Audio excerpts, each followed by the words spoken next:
माननीय सभापति, माननीय सांसद, जिस बिल के विषय में मैं बोलने जा रहा हूं, उसमें सुधार कम है, संशय ज्यादा है, न्याय कम है, पक्षपात ज्यादा है। संविधान ने जो दिया, यह बिल वह छीनने की कोशिश कर रहा है। इसमें संशोधन कम, साजिश ज्यादा कहनी चाहिए। जब कानून बराबरी का न हो तो वह सत्ता की चालाकी बन जाता है। यह कानून नहीं, कानूनी भाषा में लिपटी हुई मनमानी है। माननीय सभापति, मेरे सीमित समय में मैं कुछ बिंदुओं पर आपका ध्यान आकर्षित करना चाहता हूं। पहला ये कि यह बिल 100% हमारे संविधान के अनुच्छेद 26, 25 और 26 और विशेष रूप से 26 का उल्लंघन करता है। मुझे सौभाग्य और मौका मिला था वकील की हैसियत से सबरीमाला, संथारा, दाऊदी बोहरा ऐसे कई धार्मिक समुदायों के कई मुद्दों के विषय में बहस करने का। दो सिद्धांत उन अनेक निर्णयों से स्पष्ट हैं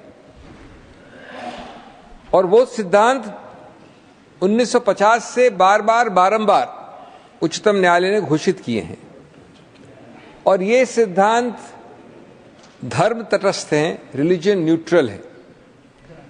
एक है कि अगर किसी भी प्रथा, किसी भी धर्म, मजहब या संप्रदाय की कोई भी रीति रिवाज या कोई प्रथा उसका एक अभिन्न अंग बन जाता है, इतिहास में ले लीजिए, संस्कृति में ले लीजिए, किताबों में ले लीजिए, तो उसको अनुच्छेद 25 और 26 का पूरा व्यापक संवैधानिक सुरक्षा चक्र मिलता है। और दूसरा कि यदि ऐसे धर्म, समुदाय या संप्रदाय को अपनी संस्थाओं को स्वचालित करने का अधिकार क्षेत्र बड़े पैमाने में, बड़ी मात्रा में किसी कानून द्वारा घटाया गया तो वह कानून खुद असंवैधानिक करार किया जाएगा। ये इन दो धाराओं, अनुच्छेदों की बड़ी सीधा सबक है। इसके अगणित उच्चतम न्यायालय के उदाहरण हैं। हमारे दशक जो 53-54 के हैं, तब शिरूर मत, रतिलाल गांधी जैसे मशहूर केस थे। अगले दशक 60s में दरगाह कमेटी, तिलकायत गोविंदलाल महाराज जैसे मशहूर केस थे। और इनके दो उदाहरण देना चाहता हूं मैं कोट करके। रतिलाल में उच्चतम न्यायालय ने कहा, coat, A law which takes away the right of administration altogether from the religious denomination and vests it in any other or secular authority would amount to violation of the right which is guaranteed under Article 26 of the Constitution, unquote. Tilkayat Govind Lal ji Maharaj का जो दूसरा निर्णय था, उसमें बड़ा लंबा passage है, मैं पूरा तो नहीं करूंगा कोट, लेकिन उसमें कहा है एक जगह, Article 26 brings out the competence of the legislature to make a law in regard to the administration of the property belonging to a religious denomination. So far, so good. अगला वाक्य है, the denomination's right must, however, not be extinguished or destroyed or diminished under the guise of regulating the administration of the property by the denomination. तो अब जरा माननीय सभापति, इन संस्थापित जो 75 वर्ष के संवैधानिक सिद्धांत हैं, उनको इस कानून के संदर्भ में लागू करके देखते हैं किस कसौटी पे निकलते हैं। और इसमें मेरे को दूसरा बिंदु आता है। Sir, I spoke yesterday mostly in English. आज रियायत है कि हिंदी में ज्यादा बोलना है, लेकिन बोलूंगा। Doctor Singhvi, but I hope the translator is working well. You can address the chair. यह मेरा दूसरा बिंदु है। बिल के क्लॉज 11 के अंतर्गत 100% मेंबरान, और मुझे बड़ा हास्यास्पद लगा, माननीय नड्डा जी कह रहे थे कुछ और अभी। क्लॉज 11 के अंतर्गत 100% मेंबरान प्रादेशिक वक्फ बोर्ड के ऐसे व्यक्ति होंगे जिनको प्रदेश सरकार नियुक्त नॉमिनेट करेगी। स्वायत्ता, ऑटोनॉमी, अधिकार क्षेत्र कहां बचा? एक इस्लामिक मुस्लिम ऑर्गेनाइजेशन का 100% नुमाइंदे नॉमिनेटेड और 0% चुनावित। क्या अधिकार क्षेत्र बचा इस धर्म और समुदाय को अपने वर्गों को चुनावित करने का? तीसरा, वक्फ बोर्ड में बड़े तरकीब से लिखा गया है न्यूनतम 3 यानी 11 में से 3 मुसलमान होने चाहिए। इसको अगर विपरीत भाषा में पढ़ा जाए तो 8 गैर मुसलमान 11 में से आप नियुक्त कर सकते हैं। लिखा तो खैर विपरीत भाषा में है। अनुच्छेद 26 का कौन सा स्वायत्त, मैं पूछना चाहता हूं, का हक अपने समुदाय के साथ छोड़ा गया है? और दूसरा जो एक बॉडी है, संस्था है वक्फ काउंसिल, वहां गनीमत है 22 में से कम 12 मुसलमान होने चाहिए। चौथा बिंदु, अनुच्छेद 25 और 26 में अपने धर्म के लोगों को अपनी संस्थाएं खुद चलाने का हक दिया गया है। इस बिल में क्लॉज 14 द्वारा वक्फ बोर्ड के अध्यक्ष के विरुद्ध कोई मेंबरान अविश्वास मत नहीं ला सकता। उसको हटाने की अविश्वास मत द्वारा प्रक्रिया नहीं की जा सकती। क्या गणतांत्रिक प्रक्रिया छोड़ी है सरकार ने इस बिल में?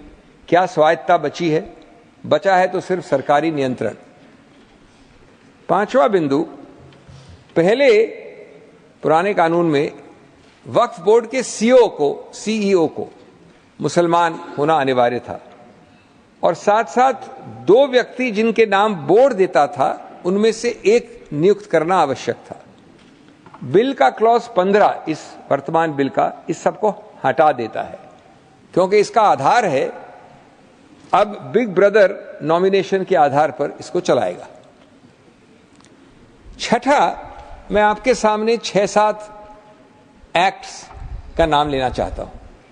Karnataka Hindu religious institution charitable endowments act 1997, Jagannath temple act 1955, Mata Vaishno Devi shrine act 1988, Tamil Nadu religious charitable endowments act etcetera 1959, Uttar Pradesh Kashi Vishwanath temple act 1983, Sikh gurdwara act 1925 और मेरे पास ये सूची बहुत लंबी है भारत के विभिन्न धार्मिक संस्थाओं के विषय में, भारत के विभिन्न प्रदेशों के विषय में। मैं ये पूछना चाहूंगा इस सम्मानित सभा से कि क्या इसमें से एक भी आप किसी समुदाय धर्म का नाम ले सकते हैं जिसमें उस समुदाय धर्म के अलावा लोगों को नॉमिनेट करने का अधिकार क्षेत्र दिया गया है?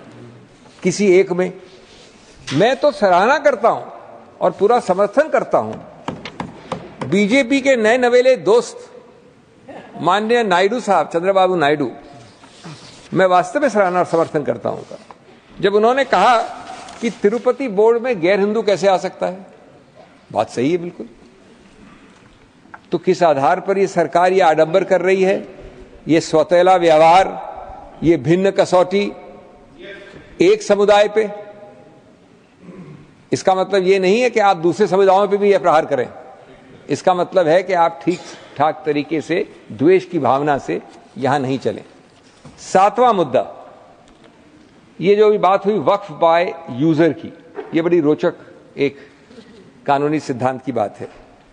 अब सर्वोच्च न्यायालय ने दुर्भाग्यवश इस बिल के निर्माताओं को ये शायद ध्यान नहीं दिया, बार बार कहा और अभी हाल में 2020 में कहा, एक निर्णय आया कि सैकड़ों वर्षों से, कई दशकों से वक्फ बाय यूजर प्रचलित है, एम्बेडेड है, स्थापित है कानून में, धर्म में, प्रैक्टिस में। ये निर्णय आखिरी जो मेरे पास है वो है 2020 का। उसकी 2 लाइन पढ़ लूं मैं। Waqf need not necessarily be an express declaration in every case, the same can reasonably be inferred from the facts and circumstances. उसके बाद बड़े लंबे चौड़े इसमें डिस्कशन हुए हैं। तो मेरा मुद्दा यह है कि अगर सर्वोच्च न्यायालय ने निर्णय द्वारा यह स्थापित कर दिया है कि वक्फ बाय यूजर कानूनी है, सही है, संवैधानिक है, तो उसको हटाने का तरीका एक ही होता है, कानून निरस्त नहीं कर सकता। हम सब जानते हैं कि कानून की बड़ी एक स्थापित मर्यादा है कि कानून द्वारा आप किसी निर्णय को निरस्त नहीं कर सकते। आप सबसे ज्यादा ये कर सकते हैं कि उस निर्णय के आधार को हटा सकते हैं। तो अब मैं पूछना चाहूंगा कि आप इस निर्णय का आधार जो है कि कई दशकों से ये स्थापित कस्टम है वक्फ बाय यूजर, उसका आधार आप कैसे हटाएंगे? इस बिल का जो पहला प्रारूप था उसमें उसको हटाने का प्रयत्न किया गया, यानी निर्णय को निरस्त करने का, न कि कोई आधार का हटाना। जब कोई प्रोटेस्ट आए शायद मिलीजुली पार्टीज के, तो एक और रोचक प्रसंग निकला। उन्होंने कहा कि ठीक है, हम इसको हटा तो रहे हैं लेकिन इसको भविष्य से हटाएंगे, रेट्रोस्पेक्टिव नहीं, यानी वक्फ बाय यूजर आगे से नहीं होगा। जो गलती पहले की आपने, अगर कोई चीज कानून द्वारा स्थापित पाई गई है और आप उस चीज का, उस निर्णय का, उस उच्चतम न्यायालय के जुरिस्प्रूडेंस का आधार नहीं हटा सकते हैं, तो आप उसको नहीं हटा सकते हैं भूत के लिए भी और भविष्य के लिए भी, retrospective also and prospective also. तो इसका कोई तर्क, इसका कोई खास मुझे समझदारी नहीं दिखी। 8वां क्लॉज 3 के अंतर्गत 5 साल के इस्लाम के अनुयायी की, जिसकी अभी जिक्र हुआ, आवश्यकता है, लेकिन साथ साथ एक बड़ा रोचक वाक्य और है जिसकी जिक्र नहीं हुआ। वो 5 साल के इस्लाम के अनुयायी के बाद जो वाक्य है वो कहता है, quote, having ownership of such property and that there is no contrivance involved in the dedication of such property, unquote. या तो हमारे ड्राफ्ट्समैन साहब साहिबा बहुत सरल हैं या अत्यंत शातिर हैं। ये कंट्राइवेंस क्या होता है? ये युक्ति, ये तरकीब कौन, कैसे, किस आधार पर, किन तथ्यों पर निर्णित करेगा? यानी अगर एक व्यक्ति 5 नहीं 30 साल से इस्लाम का अनुयायी है, उसके पास सेल डीड है, वो मालिकाना हक है उस जमीन का, फिर भी वो जिंदगी भर कलेक्ट्रेट और सरकारी दफ्तरों के चक्कर लगाएगा, ये बताने की कंट्राइवेंस नहीं है। और इसीलिए वो हमारे शासकों के नियंत्रण में रहेगा। मिट्टी मेरी, मकान मेरा, इबादत मेरी, निशान मेरा, फिर भी कहते हैं सबूत दें कि हक है तेरा। Ninth, and my final point for the day, I'll finish within time. The bill has proposed to delete one section of the old act which did not apply the Limitation Act to the Waqf Act. There was a specific provision, 107, which said Limitation Act, जो कई कानूनों पर apply करता है, पुराने वक्फ act पे लागू नहीं होगा. It will not apply. In other words, this new bill says that the Limitation Act will apply to the Waqf Act.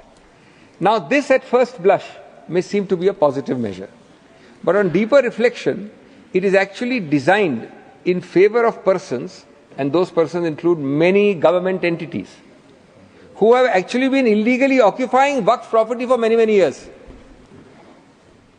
In most of these cases, lack of identification of such properties, lack of resources with those claiming it to be Waqf, lack of sustenance to fight governmental occupants, and absence of going to court means that those who occupy real, genuine Waqf property will be able to claim permanent ownership, as you well know, after 12 years, on the basis of adverse possession.